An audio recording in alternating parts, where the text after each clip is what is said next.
ఇక బయట రాష్ట్రాల్లో ఉండి నిందితులు సైబర్ నేరాలకు పాల్పడుతున్నారని హైదరాబాద్ సిపి సజ్జనార్ అన్నారు. హైదరాబాద్ ప్రజలు రోజుకు ₹1 నష్టపోతున్నారని తెలిపారు. సైబర్ నేరగాళ్లు పెట్టుబడి పేరుతో డిజిటల్ అరెస్టులతో మోసం చేస్తారని తెలిపారు. అనుమానాస్పద కాల్స్ వస్తే 1930 లేదా 100కి కాల్ చేయాలని తెలిపారు. ఏపీకే ఫైల్స్, ఓటీపీల విషయంలో అప్రమత్తంగా ఉండాలని తెలిపారు. రాబోయే పండుగలు సంక్రాంతి, క్రిస్మస్ సందర్భంగా సైబర్ నేరగాళ్లు ఆఫర్స్ పేరుతో మోసాలకు పాల్పడే అవకాశం ఉందని సజ్జనార్ తెలిపారు.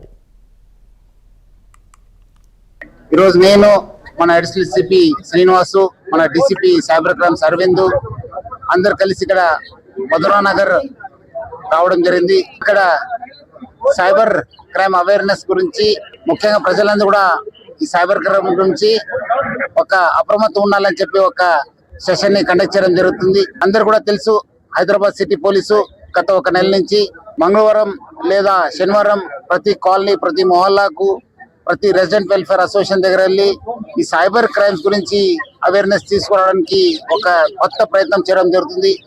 దేశంలో ఎక్కడ లేని విధంగా హైదరాబాద్ సిటీ పోలీసు ఈ ఒక కార్యక్రమం చేపడుతుంది. అదేవిధంగా సైబర్ క్రైమ్స్ లో వాలంటీరింగ్ చేయడానికి కూడా ఒక సింబా అనే చెప్పి ఒక వాలంటీరింగ్ యాక్టివిటీ కూడా స్టార్ట్ చేయడం జరిగింది. చాలా ఒక మంచి స్పందన రావడం జరిగింది. ఈ సైబర్ క్రైమ్ క్రిమినల్స్ అందరూ కూడా రెండు మనలో ఉన్న ఒక వీక్నెస్ నుంచి వాళ్ళు చాలా ఎక్కువ ఇన్వాల్వ్ అవుతున్నారు. చాలా మంది ఎక్కువ క్రైమ్స్ ని కమిట్ చేస్తున్నారు. ఒకటి ప్రజల్లో ఉన్న ఒక ఆశ, ప్రజల్లో ఉన్న ఒక భయము, రెండు కూడా ఆసరగా తీసుకుని ప్రజలందరూ కూడా చాలా మోసం చేస్తున్నారు.